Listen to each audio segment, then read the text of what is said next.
ঢাকা বিশ্ববিদ্যালয়ের উপাচার্য অধ্যাপক ডক্টর নিয়াজ আহমেদ খান বলেছেন, আমরা একটি ক্রান্তিকাল অতিক্রম করছি, কঠিন সময়ের মধ্যে দিয়ে যাচ্ছি। নানামুখী চ্যালেঞ্জ আছে, সরাসরি ষড়যন্ত্র আছে। একটি জাতিকে অস্থিতিশীল করার সব রকম প্রচেষ্টা অব্যাহত আছে। তাই এ সময় ঐক্য ধরে রাখা আমাদের একান্ত জরুরি। রোববার ঢাবি কলা ভবন সংলগ্ন ঐতিহাসিক বটতলায় পতাকা উত্তোলন দিবস উদযাপন অনুষ্ঠানে প্রধান অতিথির বক্তব্যে তিনি এসব কথা বলেন। স্থিতিশীল করার সব রকম প্রচেষ্টা অব্যাহত আছে। এই সময় আমাদের ঐক্য ধরে রাখা একান্তই জরুরি। মালয়েশিয়ান প্রযুক্তিতে তৈরি অত্যাধুনিক cleaning machine modern vacuum cleaner যে কোনো ধরনের ধুলো ময়লাকে পরিষ্কার করে ঘরকে করে তুলুন চকচকে ও আকর্ষণীয়। Modem, brand of luxury.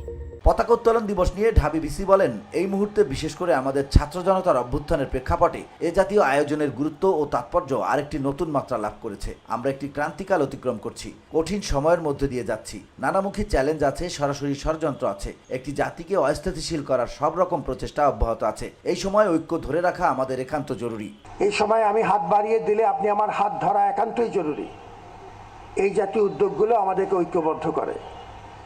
এই জাতীয় উদ্যোগগুলো স্মরণ করিয়ে দেয় যে আমার অনেক সীমাবদ্ধতা আছে।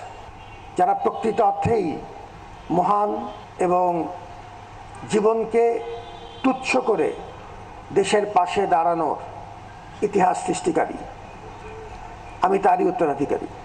এটি আমাকে সাহস দেয়, আমাদেরকে সাহস দেয়, ঢাকা বিশ্ববিদ্যালয়কে সাহস দেয়। তিনি বলেন, এ সময় আমি হাত বাড়িয়ে দিলে আমার হাত ধরা আপনার একান্ত জরুরি। এই জাতীয় উদ্যোগগুলো আমাদের ঐক্যবদ্ধ করে। তিনি আরো বলেন, এটি আমাদের সাহস দেয়, আমাদেরকে সাহস দেয়, ঢাকা বিশ্ববিদ্যালয়কে সাহস দেয় এবং এক অর্থে ঢাকা বিশ্ববিদ্যালয় এই জাতির পরিচায়ক। ঢাকা বিশ্ববিদ্যালয়কে সাহস দেয়। VOD Bangla news desk.